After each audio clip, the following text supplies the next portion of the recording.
খ্রিস্টতে প্রিয়জনেরা, আজকে আমরা প্রবক্তা এজিকিয়েলের গ্রন্থ শুনেছি।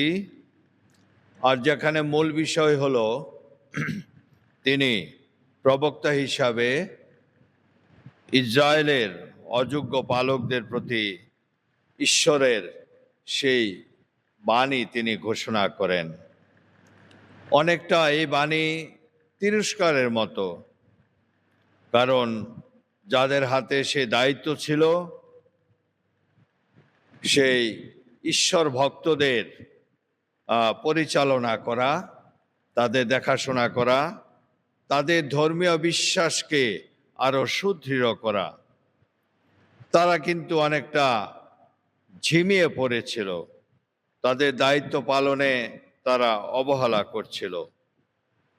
আর সেখানে প্রবক্তা খুব জোর দিয়ে বলেছেন, তোমরা শুধু নিজেদের প্রতিপালন করে যাচ্ছ, কিন্তু ওই যে ম্যাচগুলো ঈশ্বর ভক্ত বিশ্বাসীগণ, তারা কিন্তু সঠিক যত্ন পাচ্ছে না।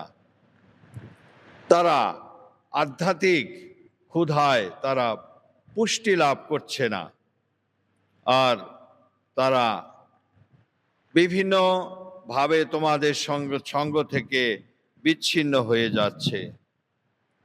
বিশেষ করে বিশ্বাসের দিক থেকে যে সমস্ত ম্যাচগুলো, যে সমস্ত ব্যক্তিগুলো দুর্বল, তাদেরকে অবশ্যই তোমাদের সবল করতে হবে, এবং যারা রুগ্ন, যারা পীড়িত, তাদের সারিয়ে তুলতে হবে। আর এমনি ভাবে তারা সেই এক ঘেরির মেষপাল হয়ে উঠবে। আর প্রবক্তা তাদেরকে আরো স্মরণ করিয়ে দেন যে যারা ছড়িয়ে ছিটিয়ে আছে বিভিন্ন জায়গায়, তাদেরকে সংগ্রহ করতে হবে। একজন মেষপালকের দায়িত্ব সম্পর্কে তিনি তাদের সচেতন করেন। আমার এই 2 মাসের বেশি অভিজ্ঞতার আলোকে উপলব্ধি করতে পারছি যে আসলে এটা হলো একটা ঈশ্বর প্রদত্ত, মণ্ডলী প্রদত্ত একটা বিশেষ দায়িত্ব, যেখানে আপামর জনগণকে বিশ্বাসের যাত্রাপথে একসঙ্গে সঙ্গী করতে হবে। তাদেরকে নিয়ে যেতে হবে ধীরে ধীরে সে পরিত্রাণ লাভের উদ্দেশ্যে।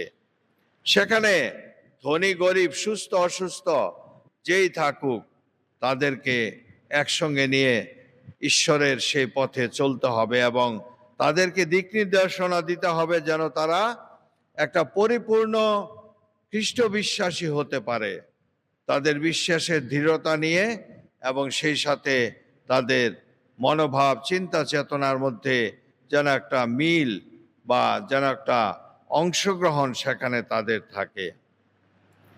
আজকে মঙ্গল সমাচারে যিশু ন্যায্যতার কথা বলেছে উপমার মধ্য দিয়ে।